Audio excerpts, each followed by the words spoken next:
Annoncé lors de l'Opening Night Live de la Gamescom 2023, on va retrouver la licence Little Nightmares avec un 3e épisode dès l'année prochaine. La série de jeux de puzzle et d'horreur de Bandai Namco est cette fois confiée au studio Supermassive Games, qu'on connaît déjà pour avoir travaillé sur le 2e jeu, et puis aussi pour avoir développé plusieurs jeux d'horreur. Nous avons pu nous entretenir avec les développeurs de ce 3e épisode, qui nous ont confié plus d'informations sur le développement du projet.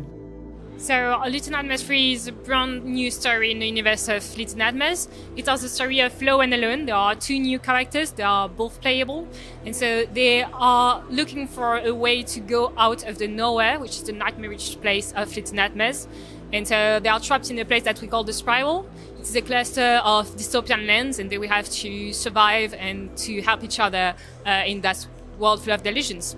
We decided to work with Supermassive Games because we believe that they with their knowledge of the horror games and with the knowledge of multiplayers and also the passion for these nightmares were really the right fit to work with us. Obviously, worked from Supermassive Games for a long time. We have quite an extensive catalogue of horror games now. Obviously, this is a very different style of horror game, but we've also, our roots are in kind of like 2D platforming as well with Little Big Planet, so it felt like a kind of a good match.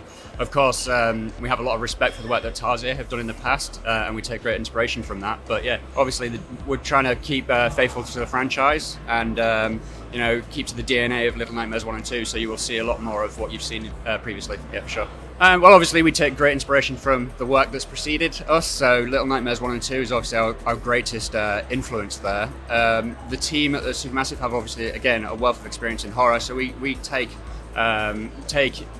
bits of ideas from a lot of different places. We never really have a specific influence, really. That's generally how we tend to work with it. And the great thing is that we don't want to go too much into being specific about our influences as well, because we allow the fans to interpret the experience in their own way, and they can put their influences into that as well.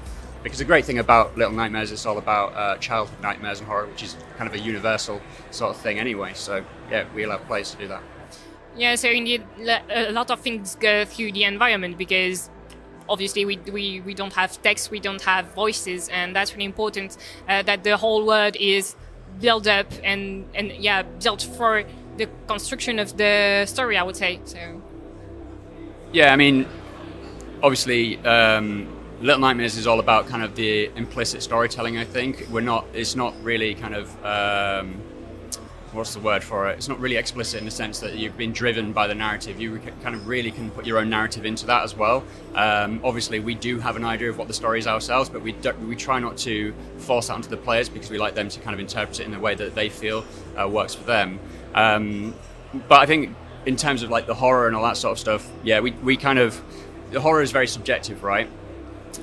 What's kind of scary for one person might not be scary for another person. So really we work to kind of make sure that we build and bake that horror into the world, into the environments. Through environmental storytelling, through the actions of the antagonists, through the actions of the players, and also through sound design and everything as well, to really create that kind of pervasive sense of unease as you traverse through the world. And that's really our approach to the world building for Little Nightmares 3.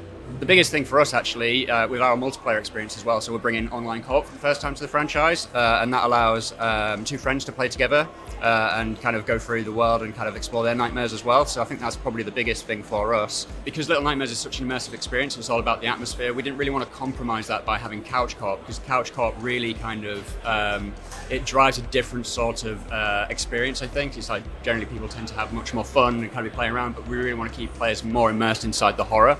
So for us, online co-op was the way to go for that.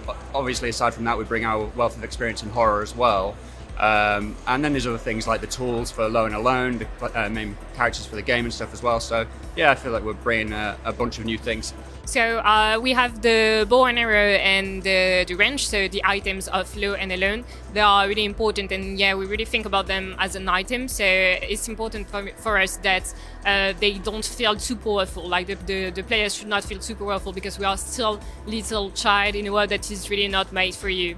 And yeah, except from that, you have seen the umbrella in the Necropolis, and yeah, we can expect some of that. Because we have a really good relationship with Bandai Namco Europe, and they have great understanding of what the franchise is. So it was really great for us to kind of jump in with them and really kind of take the mantle there. As I said, we have a lot of respect for the work that's come before that, and I think we feel pretty comfortable working on it. We have our experience with horror and platformers anyway, so yeah, it seems like a match made for us, as I say. Little Nightmares 3 est prévu pour une sortie en 2024 sur PC, Switch, Xbox One et Series et PlayStation 4 et 5.